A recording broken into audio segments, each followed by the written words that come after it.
Hello my dear students, good morning. How are you all? कैसे हो आप सब? लास्ट क्लासेस में हमने हिंदी लिटरेचर का चैप्टर 1, 2, 3 कंप्लीट कर लिया है। आई होप आप सब ने भी कंप्लीट कर लिया होगा और लर्न भी कर रहे होंगे सारे बच्चे। मैंने टेस्ट भी लिया है आप लोगों का, बहुत सारे बच्चों ने आंसर्स भी सबमिट किए हैं, कुछ बच्चों के मैंने चेक करके रिटर्न भी किए हैं। और प्लीज़ मेरी आप सबसे रिक्वेस्ट है कि आप लोग अपने नाम की एक एक आईडी बना लें स्टूडेंट्स, जिसमें हम आपको आइडेंटिफाई कर पाएंगे। कुछ बच्चे ऐसे हैं जिनके नेम समझ में नहीं आ पाते क्योंकि पापा की आईडी कुछ और नेम की होती है और क्लासरूम ऐप में उनका कुछ और नेम मेंशन है। इसीलिए सारे बच्चे अपने पापा मम्मी से बोल के अपने नाम की एक आईडी बना लें, जिसमें हमको आपका टेस्ट चेक करके रिटर्न करने में प्रॉब्लम नहीं होगी। ओके, आज हम चैप्टर 4 हिंदी लिटरेचर का चैप्टर 4 एक बूंद पढ़ेंगे। ठीक है, इसमें एक बहुत सुंदर छोटी सी कविता है और इस कविता को जिन कवि ने लिखा है पहले हम उनके बारे में पढ़ेंगे। ये कविता अयोध्या सिंह उपाध्याय हरिऔध जी ने लिखी है। तो पहले ध्यान से इनके बारे में देख लीजिए। ये जो हैं हरिऔध जी, ये हिंदी के एक सुप्रसिद्ध साहित्यकार थे। हरिऔध जी का जन्म 15 अप्रैल 1865, 15 अप्रैल 1865 को 65 बोलते हैं, को उत्तर प्रदेश के आजमगढ़ जिले के निजामाबाद नामक स्थान में हुआ। ये हिंदी साहित्य सम्मेलन के सभापति भी रह चुके हैं और सम्मेलन द्वारा विद्या वाचस्पति की उपाधि से सम्मानित किए जा चुके हैं। प्रिय प्रवास हरिऔध जी का सबसे प्रसिद्ध और महत्वपूर्ण ग्रंथ है। ये जो प्रिय प्रवास है ना, ये इनका महत्वपूर्ण ग्रंथ है और सबसे फेमस है। यह हिंदी खड़ी बोली का प्रथम महाकाव्य है और इसे मंगला प्रसाद पुरस्कार प्राप्त हो चुका है। 1947 ईस्वी में निजामाबाद में इनकी डेथ हो गई थी, मतलब इनका देहावसान हो गया था, इनकी मृत्यु हो गई थी। क्लियर है सभी को? अब हम इस पोयम को पढ़ेंगे।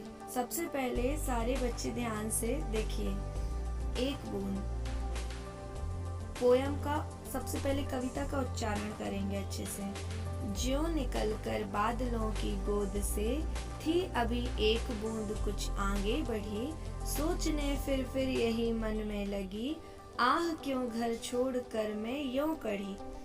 देव मेरे भाग्य में है क्या बदा, मैं बचूंगी या मिलूंगी धूल में, या जलूंगी गिर अंगारे पर किसी, चूं पड़ूंगी या कमल के फूल में।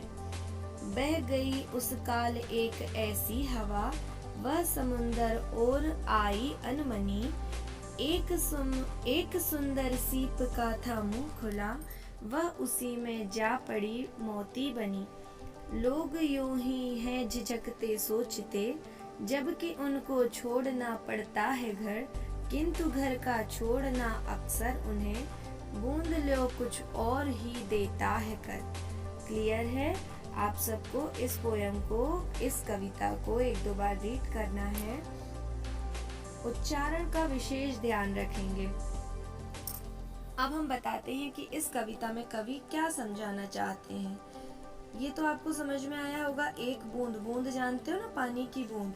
सबसे पहले इसके आप वर्ड मीनिंग याद कर लेंगे, शब्दार्थ। इस कविता में कवि बता रहे हैं कि जो शंकाएं होती है ना, मनुष्य अपने मन में जो शंकाएं करता है, वो शंकाओं को उनको अपने मन से निकाल देना चाहिए और निकालकर जीवन के पथ में आगे बढ़ना चाहिए। जीवन के पथ पर सकारात्मक भाव से, मतलब हमको अच्छी सोच रखते हुए, नेगेटिविटी नहीं रखना चाहिए, पॉजिटिव थिंकिंग के साथ आगे बढ़ना चाहिए।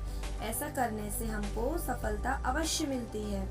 अब एक बूंद इस चैप्टर में बता रहे हैं कवि कि एक बूंद बादलों से निकलकर, देखो जैसे ही एक बूंद बादल से निकलती है तो वो कहाँ जाती है? धरती की ओर बढ़ती है ना। परंतु जैसे ही बूंद कुछ आगे बढ़ती है तो उसके मन में बहुत सी शंकाएं आने लगती हैं। वो सोचने लगती है कि घर से तो निकल पड़ी हूँ, पता नहीं आगे क्या होगा। वो डर जाती है और सोचने लगती है कि घर छोड़कर मैं बाहर क्यों निकली।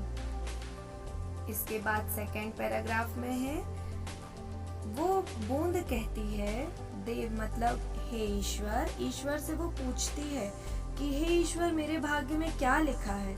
मैं बचूंगी या मिट्टी में मिल जाऊंगी, किसी अंगारे पर गिरकर जल जाऊंगी या कमल के फूल पर गिर जाऊंगी। देखो बिल्कुल क्लियर हो रहा है ना, समझ में आ रहा है ना।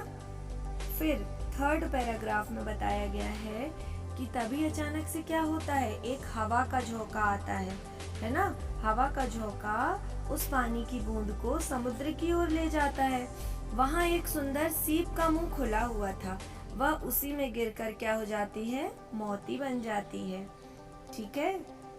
फिर फोर्थ पैराग्राफ में देखिए, इसीलिए कवि कह रहे हैं कि लोगों का भी ठीक इसी प्रकार से एक तरीके से उन्होंने एक बूंद को लेकर हमको एग्जाम्पल के थ्रू समझाया है कि लोगों के साथ भी यही होता है कि हम क्या करते हैं, हम अब इसी प्रकार बूंद के ही जैसे अपनी जिंदगी में कभी हम बहुत झिझक जाते हैं। देखा होगा ना आपने, कभी हम बहुत सोचते हैं, कभी परेशान हो जाते हैं, लेकिन हमको क्या करना चाहिए, हमको इन सब चीजों को छोड़कर झिझकना नहीं चाहिए, ज़्यादा सोचना नहीं चाहिए, टेंशन नहीं लेनी चाहिए। इनको छोड़कर हमको साहस और अच्छी सोच के साथ आगे बढ़ना चाहिए। हमको क्या करना चाहिए, हमेशा साहस के साथ और बहुत अच्छी सोच रख के कि हम जो भी करेंगे हमको सफलता मिलेगी। अच्छी सोच के साथ आगे बढ़ने से हमको क्या होगा, जीवन में हम जो भी अच्छे कार्य करेंगे उनमें हमको सफलता अवश्य मिलती है। जैसे एक साधारण मोती का हमको बता दिया इसमें एग्जाम्पल कि जैसे एक साधारण बूंद क्या करती है, सीप में गिरकर, हमने अभी पढ़ा ना कि सीप में गिर जाती है और मोती बन जाती है, तो एक साधारण बूंद सीप में गिरकर बहुमूल्य मोती बन जाती है। समझ में आया आप लोगों को?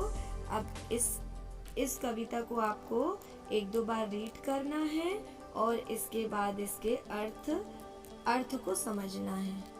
Okay, thank you.